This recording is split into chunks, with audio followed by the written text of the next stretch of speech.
ನಾನು ಕೇಳೋದಿಷ್ಟೇ, ರಾಜ್ಯದ ಬಗ್ಗೆ ಏನೇ ಹೇಳಬೇಕು ಅಂತೇಳಿ ನಮ್ಮ ನಾಯಕರು ವೆಂಕಟೇಶ್ ದೊಡ್ಡೇರವರು, ಜಿಲ್ಲಾಧ್ಯಕ್ಷರು ರಾಮಕೃಷ್ಣಪುರ, ಸಪ್ತಗಿರು 4 ಜನ ಕೂಡ ವಿವರವಾಗಿ ಹೇಳೋರೆ. ಬಟ್ ನಾನು ರಾಜ್ಯದ ಬಗ್ಗೆ ಮಾತಾಡ್ಲಿಕ್ಕೆ ಹೋಗಲ್ಲ.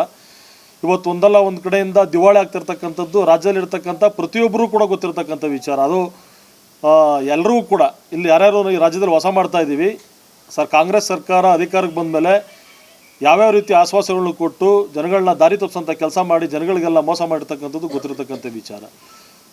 ನಾನು ಕೇಳೋದಿಷ್ಟೇ, 224 ಕ್ಷೇತ್ರದಲ್ಲೂ ಕೂಡ ಯಾರೇ ಒಬ್ಬ ಕಾಂಗ್ರೆಸ್ ಶಾಸಕರು ಹೇಳ್ಬೋದು ಅಷ್ಟೇ, ಬಿಟ್ಟರೆ ಉಳಿದ ವಿರೋಧ ಪಕ್ಷ ಇರ್ತಕ್ಕಂಥ ಶಾಸಕರನ್ನ ಯಾರನ್ನ ಕೇಳಿದ್ರೆ, ನೆನ್ನೆ ನಮ್ಮ ನಾಯಕರು ಮತ್ತು ನಮ್ಮ ಗ್ರಾಮಾಂತರ ಕ್ಷೇತ್ರ ಶಾಸಕ ಸುರೇಶ್ ಗೌಡ್ರು ಹೇಳ್ತಾಯಿದ್ರು, ನಾವು ಶಾಸಕರಾಗಿ ಭಿಕ್ಷೆ ಬೇಡಂಥ ಪರಿಸ್ಥಿತಿ ಬಂದುಬಿಟ್ಟಿದ್ದೀವಿ ಸರ್ಕಾರದಲ್ಲಿ, ಒಂದೇ ₹1 ನ್ಯಾಯ ಪೈಸೆ ಹಣ ಬಿಡುಗಡೆ ಮಾಡ್ತಾಯಿಲ್ಲ ಅಂತೇಳಿ ಕಾಂಗ್ರೆಸ್ ಸರ್ಕಾರನ ಕೇಳಲಿಕ್ಕೆ ಬಯಸ್ತೀನಿ. ಯಾವ ಪುರುಷಾರ್ಥಕ್ಕೋಸ್ಕರ ಸಮಾವೇಶ ಮಾಡ್ತಾ ಇದ್ದೀರಾ ನೀವು ರಾಜ್ಯದಲ್ಲಿ ಅಂತಕ್ಕಂಥದ್ದನ್ನು? ಜನಗಳಿಗೆ ಆಶ್ವಾಸನೆ ಕೊಟ್ಟು ಓಟ್ ಹಾಸ್ಕೊಳ್ಳೋದು ಭಾಳ ಸುಲಭವಾದ ಕೆಲಸ.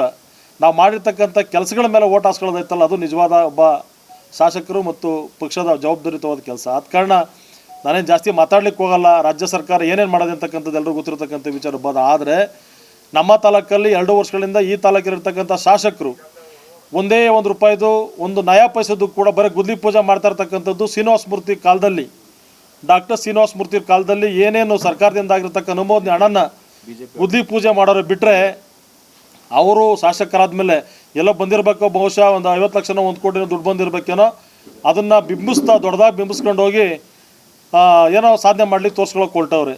ಅದಕ್ಕೆಲ್ಲೂ ಕೂಡ ಜಾಸ್ತಿ ಕಮಿಷನ್ ಸಿಗಲಿಲ್ಲ ಅಂಥೇಳಿ ಒಂದು ಬೃಹತ್ತಾಕಾರವಾದ ಏನು ದೊಡ್ಡ ಸಾಧನೆ ಮಾಡಿದ್ದೀನಿ ಅಂತೇಳಿ ತೋರಿಸ್ಕೊಳ್ಳಿಕ್ಕೋಸ್ಕರ ರಾಜ್ಯದ ಮುಖ್ಯಮಂತ್ರಿಗಳು ಕರ್ಕೊಂಬಂದಿಲ್ಲಿ ಋಷಭಾವತಿ ನೀರನ್ನು ಕೂಡ ಗುದ್ಲಿ ಪೂಜೆ ಮಾಡೋಂಥ ಕೆಲಸ ಮಾಡಿದ್ರು.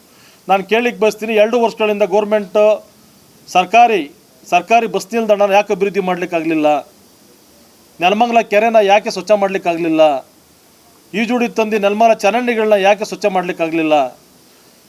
ಡಬಸ್ಪೇಟೆ ಕೈಗಾರಿಕಾ ಪ್ರದೇಶದಲ್ಲಿ ತುಂಬಿ ತುಳುಕಾಗ್ತಿರ್ತಕ್ಕಂಥ ಏನು ವಿಮಾನ ನಿಲ್ದಾಣ ಬರ್ತದೆ ಅಂತಿದ್ದಂಗೆ ನಾನು ಶಾಸಕ ಸ್ಥಾನಕ್ಕೆ ರಾಜೀನಾಮೆ ಕೊಟ್ಟಿರ್ತೀನಿ ಅಂತೇಳಿ ಉಗ್ರಾವೇಶ ಮಾಡ್ತಾ ಇರ್ತಕ್ಕಂಥ ಶಾಸಕರೇ, ಡಬಸ್ಪೇಟೆ ಕೈಗಾರಿಕಾ ಪ್ರದೇಶದಲ್ಲಿ ವರ್ಷಕ್ಕೆ ಒಂದೊಂದ್ಸತಿ 1,200 ಎಕರೆ, 500 ಎಕರೆ, 600 ಎಕರೆ ಜಮೀನು ಅಕ್ವೈರ್ ಮಾಡ್ತಾವ್ರಲ್ಲ, ಎಲ್ಲೋಗಿತ್ತು ನಿಮ್ಮ ಕನಸಿನ ಕೂಸು? ಯಾಕೆ ಅದು ಕೂಡ ರೈತರ ಜಮೀನು ಅಕ್ವೈರ್ ಮಾಡ್ತಾ ಇರ್ತಕ್ಕಂಥ ನಿಮ್ಗೆ ಗೊತ್ತಿಲ್ವ? ಅದು ವಿಮಾನ ನಿಲ್ದಾಣ ಅಂತಿದ್ದಂಗೆ ವಿಮಾನ ನಿಲ್ದಾಣ ಬಂದರೆ ಕೆಲವು ಕಡೆ ಅಭಿವೃದ್ಧಿ ಆಗೋದ್ರಲ್ಲಿ ಅನುಮಾನನೇ ಇಲ್ಲ. ಊರುಗಳು ಖಾಲಿ ಆಗ್ತವೆ ಅನ್ನೋದು ಬಿಟ್ಟರೆ ಅಭಿವೃದ್ಧಿ ಆಗೋದ್ರಲ್ಲಿ ಅನುಮಾನನೇ ಇಲ್ಲ. ಬಟ್ ಆದರೆ ಅದನ್ನು ಯಾವ ರೀತಿ ವಿರೋಧ ಮಾಡ್ತೀರಿ?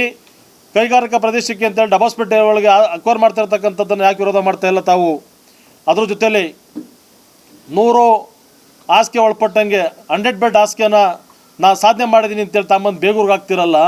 ಲಕ್ಷಾಂತರ ಜನ ವಾಸ ಮಾಡ್ತಕ್ಕಂಥ ಡಬಸ್ಪೇಟೆಯಲ್ಲಿ ಯಾಕೆ ಡಬಸ್ಪೇಟೆ ನಿಮ್ಮ ಕಣ್ಣು ಕಾಣ್ತಾ ಇಲ್ವಾ? ಅಥವಾ ಸೋಂಪುರ ಹೋಬಳಿ ಜನ ನಿಮ್ಗೆ ಯಾರು ಮತ ನೀಡಿಲ್ಲ, ಅದನ್ನು ದುಡ್ಡು ಜಾಸ್ತಿ ಕುಕ್ಕರು ದುಡ್ಡೇನು ಜಾಸ್ತಿ ಖರ್ಚಾಯ್ತಾ ಅಂತಕ್ಕಂಥ ಮಾತನ್ನು ಈ ಕ್ಷೇತ್ರ ಶಾಸಕರನ್ನ ಕೇಳಬೇಕಾಗ್ತದೆ. 100 ಬೆಡ್ ಹಾಸಿಗೆ ಡಬಸ್ಪೇಟೆಯಲ್ಲಿ ಮಾಡಿದರೆ ಸುಮಾರು ವರ್ಷಗಳಿಂದ ನಾವು ಬೇಡಿಕೆ ಇಡ್ತಾ ESI ಹಾಸ್ಪಿಟ್ಲು ಕೊಡಿ. ಹೊರಗಡೆಯಿಂದ ಕರ್ನಾಟಕ, ಆಂಧ್ರ, ತಮಿಳುನಾಡು, ಕೇರಳ ಸುಮಾರು ರಾಜ್ಯಗಳಿಂದ ಬಂದು ಜನ ಅಲ್ಲಿ ಪಾಪ ವಾಸ ಮಾಡ್ತಾವ್ರೆ. ಗೌರ್ಮೆಂಟ್ ಹಾಸ್ಪಿಟ್ಲಲ್ಲಿ ಒಂದು ಎಕ್ಸ್ರೇ ಮಿಷಿನ್ ಇಲ್ಲ, ಒಂದು ಹೆರಿಗೆ ಮಾಡ್ಬೇಕಾರೆ, ಆಪ್ರೇಷನ್ ಮಾಡ್ಬೇಕಾರೆ ಒಂದು ಸರಿಯಾದ ವ್ಯವಸ್ಥೆ ಇಲ್ಲ. ನಾನು ಇದೇ ಸುಧಾಕರ್ ಮಿನಿಸ್ಟರ್ ಆಗಿದ್ದಲ್ಲೂ ಕೂಡ ವಿರೋಧ ಮಾಡಿದ್ದೀನಿ. ಏನು ಅದನ್ನು ಕೆಲವು ಜನ ಮುಂದಿಕ್ಕೊಂಡು ನನ್ನ ಬೆತ್ಕಟ್ಟಂಥ ಕೆಲಸ ಮಾಡಿಕೊಂಡಿರ್ತಕ್ಕಂಥ ಶಾಸಕರಿಗೆ ನಾವು ಮುಂದಿನ ದಿನಗಳು ಏನು ಪಾಠ ಕಲಿಸ್ಬೇಕು ಅಂತಕ್ಕಂಥ ಗೊತ್ತದೆ ಕಲಿಸ್ತೀವಿ. ಋಷಭಾವತಿನಲ್ಲಿ ನಮ್ಮ ಸ್ನೇಹಿತರು ಕೇಳ್ತಾಯಿದ್ರು, ಪಾಪ ಯಾರೋ ಕೃಷ್ಣ ಬೈರೇಗೌಡನಾಥ ಮಿನಿಸ್ಟ್ರು ಏನು ಹುಡ್ತಾಗಿ ರಾಜಕಾರಣಿ, ಅವ್ರ ಅಪ್ಪ ಮಿನಿಸ್ಟರ್ ಆಗಿದ್ರು, ಇವ್ರು ಮಿನಿಸ್ಟರ್ ಆಗೋರು ಬಿಟ್ಟರೆ ಪುಡಾಡಿ ರಾಜಕಾರಣಿಗಳಂತೆ. ಅವ್ರು ನೀರು ಕುಡಿ ನಾನು ಜೊತೆಲಿ ಬರ್ತೀನಿ, ಕರೆಕ್ಟಾಗಿ ನಿಯತ್ತಾಗಿ ಮಿನಿಸ್ಟ್ರಿ ಆಗಿದ್ದರೆ ನಾನು ಜೊತೆಲಿ ಬಂದು ನಾನು ಕೆರೆಗಿರ್ತಕ್ಕಂಥ ನೀರು ಕುಡಿಲಿ, ನಾನು ಅವಾಗ ಅವರು ಚಾಲೆಂಜ್ ಮಾಡ್ತೀನಿ ಅದನ್ನು. ಪುಡ ರಾಜಕಾರಣ ಅವರು ಚಿಕ್ಕೂರು ದೊಡ್ಡದಾಗಿರ್ತಕ್ಕಂಥದ್ದು. ನನಗೆ ನಮ್ಮ ಅಪ್ಪ ಮಿನಿಸ್ಟರ್ ಆಗಿರಲಿಲ್ಲ, ನಮ್ಮ ತಂದೆ ಮಿನಿಸ್ಟರ್ ಆಗಿರಲಿಲ್ಲ, ನಾನೊಬ್ಬ ಸಾಮಾನ್ಯ ರಾಜಕಾರಣಿಯಾಗಿ ಮುಂದೆ ಬರ್ತಾ ಇದ್ದೀನಿ. ನೀನೊಂದು ನಿಮ್ಮ ಅಪ್ಪ ಮಿನಿಸ್ಟರ್ ಆಗಿರೋ, ನಿಮ್ಮ ಅಪ್ಪ ರಾಜ್ಯದ ಮುಖ್ಯಮಂತ್ರಿ ಆಗಿರೋ, ಬಾಯಿ ಹೋದಂಗೆ ಮಾತಾಡಿ ಅದನ್ನು ಕೆಲವು ಜನ ನಮ್ಮ ಸ್ನೇಹಿತರು ಪತ್ರಕರ್ತರು ಬಿಂಸಕ್ಕೆ ಹೋಗಿದ್ರು. ನನಗೇನು ಬೇಜಾರಿಲ್ಲ, ಇಂಥವಕ್ಕೆಲ್ಲ ನನ್ನ ತಲೆ ಕೆಡಿಸ್ಕೊಳ್ಳೋದು ಅವಶ್ಯಕತೆಯೂ ಕೂಡ ಇಲ್ಲ. ಇಂಥವೇನೇ ಬಿಂಬಿಸಿದ್ರು ಕೂಡ ಭಯ ಬೀಳಂಥ ಜಗ್ಗಂಥ ಮಗನೂ ಕೂಡ ನಾನಲ್ಲ. ಇಂಥವನ್ನಲ್ಲಿ ಎದುರಿಸ್ಕೊಂಡು ಬಂದಿರತಕ್ಕಂಥ ಜೀವ ನಂದು. 42 ವರ್ಷಕ್ಕೆ ಇವೆಲ್ಲ ಕೂಡ ನಾನು ನೋಡಿದ್ದೀನಿ. ಋಷಭಾವತಿ ನೀರನ್ನ ಕಮಿಷನ್ ತಗೊಂಬೋದು ಅಷ್ಟೇ ಬಿಟ್ಟರೆ ನೀವು ಯಾವುದೇ ಕಾರಣಕ್ಕೂ ಕೂಡ ನಮ್ಮ ತಾಲೂಕಲ್ಲಿ ಒಂದನೇ ನೀರು ಅದನ್ನು ಬಿಡ್ಲಿಕ್ಕೆ ನಾವು ಬಿಡಲ್ಲ. ನಾವು ಇದನ್ನು ವಿರೋಧ ಮಾಡೇ ಮಾಡ್ತೀವಿ. ನಾನು ವೈಯಕ್ತಿಕವಾಗಿ ಹೇಳ್ತಾ ಇದ್ದೀನಿ, ಅದನ್ನು ನಮ್ಮ ನಾಯಕರ ಜೊತೆ ತಗೊಂಡು ಅದನ್ನು ವಿರೋಧ ಮಾಡೇ ಮಾಡ್ತೀವಿ. ಯಾವುದೇ ಕಾರಣಕ್ಕೆ ಅದನ್ನು ಬಿಡಲಿಕ್ಕೆ ಬಿಡಲ್ಲ. ಈಗ ಅರ್ಜೆಂಟ್ಗೆ ದುಡ್ಡು ಸಿಗ್ತಾ ಇರ್ತಕ್ಕಂಥದ್ದು ಒಂದರಲ್ಲೇ ಒಂದು ಗ್ರಾಮ ಪಂಚಾಯತಿಗೆ ಒಂದೇ ಒಂದು ಮನೆ ಕೊಟ್ಟಿಲ್ಲ, ಒಂದು ಗ್ರಾಮ ಪಂಚಾಯತಿಗೆ ಒಂದು ಮನೆಗಳು ಕೊಟ್ಟಿಲ್ಲ. ಇದನ್ನು ಸಾಧನೆ ವಿಷಯ ಅವ್ರದ್ದು. 2,000 3 ತಿಂಗಳು ಒಂದ್ಸತಿ 2,000 ದುಡ್ಡು ಹಾಕೋದು ಸಾಧನೆ ಮಾಡ್ತೀವಿ ಅಂತಕ್ಕಂಥದ್ದು ಬಿಂಸಕ್ಕೆ ಹೊರಟಿರ್ತಕ್ಕಂಥದ್ದು. ಈಗ ಬಂದೇ ಇರುವಂತೆ 3-4 ತಿಂಗಳು ಎಲ್ಲ ಇನ್ನು ಜಿಲ್ಲಾ ಪರಿಷತ್ ತಾಲೂಕ್ ಪಂಚಾಯತ್ ಹತ್ರಕ್ಕೆ ಬರ್ತಿದ್ದಂಗೆ ನೋಡಿ 2-2 ತಿಂಗಳು ಒಂದ್ಸತಿ ಹಾಕೊಂಡು ದುಡ್ಡು ಹಾಕ್ಬಿಡ್ತಾರೆ. ಈ ಥರ ಕೆಲಸಗಳನ್ನ ಮಾಡ್ಕೊಂಬತ್ತಾ ಇರ್ತಕ್ಕಂಥ ಕಾಂಗ್ರೆಸ್ ಸರ್ಕಾರದ ವಿರುದ್ಧವಾಗಿ ನಾವು ಹೋರಾಟ ಮಾಡಬೇಕಾಗ್ತದೆ. ಇವತ್ತು ನಮ್ಮ ತಾಲೂಕಲ್ಲಿ ಎಲ್ಲೂ ಕೂಡ ಒಂದು ರಸ್ತೆಗಳು ಆಗ್ತಾ ಇಲ್ಲ. ಯಾವುದೋ ಬರ್ತಾರೆ, ಗುದ್ಲಿ ಪೂಜೆ ಮಾಡ್ತಾರೆ, ಹೋಗ್ತಾರೆ, ಬಿಟ್ಟರೆ ಒಂದೇ ಒಂದು ಏನು ಬೇಡ. ನಾನು ಗೌರ್ಮೆಂಟ್ ಬಸ್ ಸ್ಟ್ಯಾಂಡಲ್ಲಿ ಮಲಗ್ತೀನಿ ಅಂತ ಹೇಳಿದೆ, ಆ KSRTC ಬಸ್ ಸ್ಟ್ಯಾಂಡನ್ನು ಅಭಿವೃದ್ಧಿ ಮಾಡಲಿಕ್ಕಾಗಲಿಲ್ಲ. ಒಂದು ಸಣ್ಣ ಬಾತ್ರೂಮ್ ಕಟ್ಟಿಗಾಗಲಿಲ್ಲ. ಅಲ್ಲಿ ಎಲ್ಲ ಅಧಿಕಾರಿಗಳನ್ನ ನಮ್ಮ ಕೃಷ್ಣ ಬೈರೇಗೌಡರು ಹೇಳ್ತಾ ಇದ್ರಲ್ಲ, ಅವ್ರದ್ದೇ ಅಧಿಕಾರಲ್ಲಿ ತಹಸೀಲ್ದಾರಲ್ಲಿ ನಮ್ಮ ತಾಲೂಕು ಆಡಳಿತ ಇಡೀ ರಾಜ್ಯದಲ್ಲಿ, ಇಡೀ ಬೆಂಗಳೂರು ಗ್ರಾಮಾಂತರದಲ್ಲಿ ಜಾಸ್ತಿ ಭ್ರಷ್ಟ ತಹಸೀಲ್ದಾರ್ ಯಾರವ್ರೆ ಅಂದರೆ ನೆಲಮಂಗಲ ತಹಸೀಲ್ದಾರ್ ಅಂತಕ್ಕಂಥದ್ದು ಇಡೀ ಜನಕ್ಕೆ ಗೊತ್ತಿರ್ತಕ್ಕಂಥ ವಿಚಾರ. ಅವ್ರು ಯಾರೋ ಸ್ವಲ್ಪ ಜನ ಪತ್ರಕರ್ತನ ಮಾಡಿಕೊಂಡು ತಹಸೀಲ್ದಾರ್ ಏನು ಅವ್ರನ್ನ ಬೇಕಾದಂಗೆ ಬರ್ಸ್ಕೊಂತವ್ರು ಪಾಪ. ತಹಸೀಲ್ದಾರ್ ಲಂಚ ತಗೋತಾರೆ ಅಂತೇಳಿ ನೇರವಾಗಿ ಹೇಳೋರು ಪಾಪ.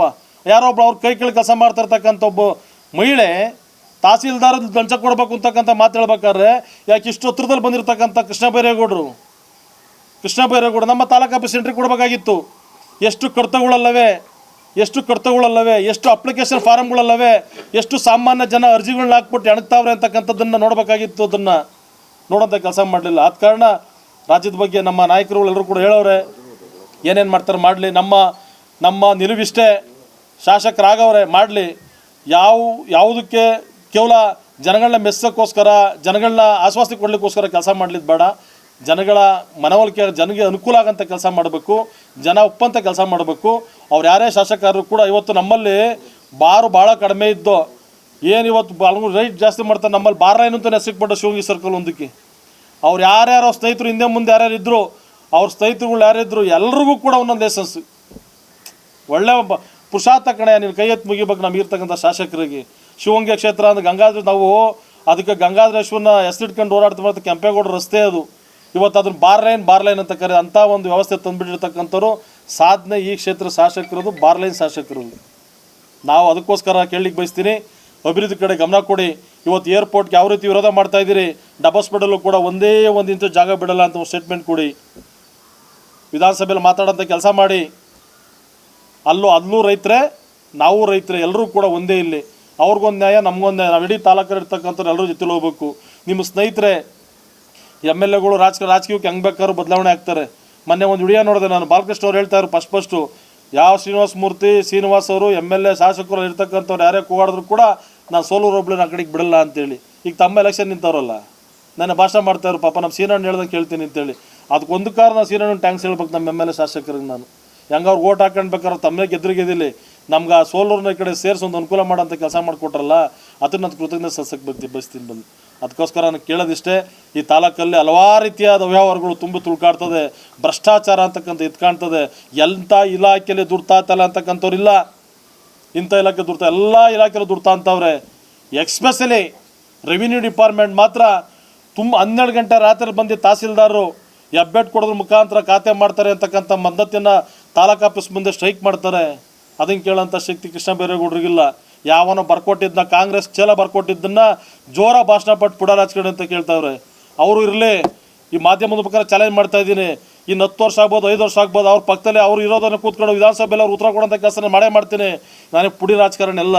ವಿಧಾನಸಭೆಯಲ್ಲಿ ಕೃಷ್ಣ ಬೈರೇಗೌಡರಿಗೆ ಕೆಲವೇ ದಿನದಲ್ಲೇ ಎಲ್ಲರೂ ಕೂಡ ಒಂದು MLA ಆಗಿ ವಿಧಾನಸೌಧದಲ್ಲೇ ಕೃಷ್ಣ ಬೈರೇಗೌಡರಿಗೆ ಉತ್ತರ ಕೊಡ್ತೀನಿ. ಅದನ್ನು ನಾವೇನು ನಿಮ್ಮ ಥರ ನಿಮ್ಮ ಅಪ್ಪನೇ ಸಳ್ಕೊಂಡು ರಾಜಕಾರಣ ಮಾಡ್ತಾಯಿಲ್ಲ. ಕೃಷ್ಣ ಬೈರೇಗೌಡ್ರೆ ಕಷ್ಟ ಬಿದ್ದು ಗ್ರಾಮ ಪಂಚಾಯತಿಯಿಂದ ಗೆದ್ದು ಗ್ರಾಮ ಪಂಚಾಯತಿ ಅಧ್ಯಕ್ಷರಾಗಿ ಸಂಘಟನೆ ಮಾಡ್ಕೊಂಬರ್ತಾ ಇರ್ತಕ್ಕಂಥವ್ರು ನಾವು.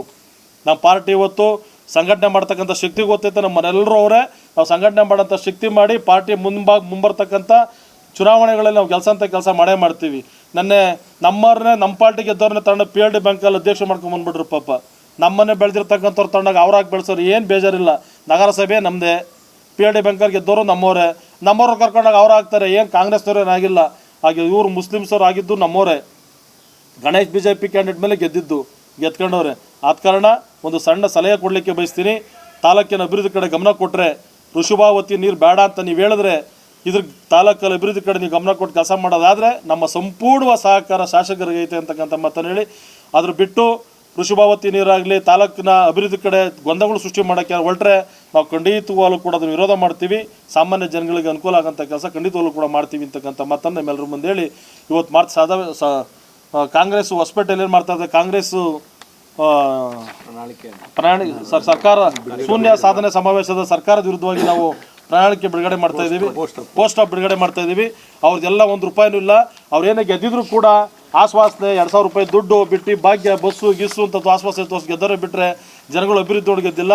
ಆದರೆ ನರೇಂದ್ರ ಮೋದಿ ಅವ್ರು ಮಾಡ್ತಕ್ಕಂಥ ಕೆಲಸ ಕಾರ್ಯಗಳನ್ನ ನೋಡಿ ನಾವೆಲ್ಲ ಓಟ್ ಆಗಿದೆ ಅಂತಕ್ಕಂಥ ಮತ್ತೆ ನಿಮ್ಮೆಲ್ಲರ ಮುಂದೆ ಹೇಳಿ ನಾನು ಮಾತು ಹೇಳಲಿಕ್ಕೆ ಬಯಸ್ತೀನಿ. ಎಲ್ಲರೂ ಕೂಡ ಒಳ್ಳೆಯದಾಗಲಿ.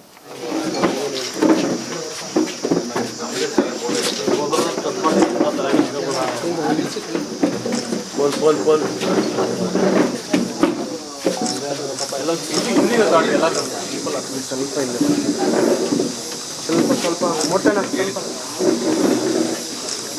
ಜಗಣ PDF ಇಲ್ವಾ ಇದು?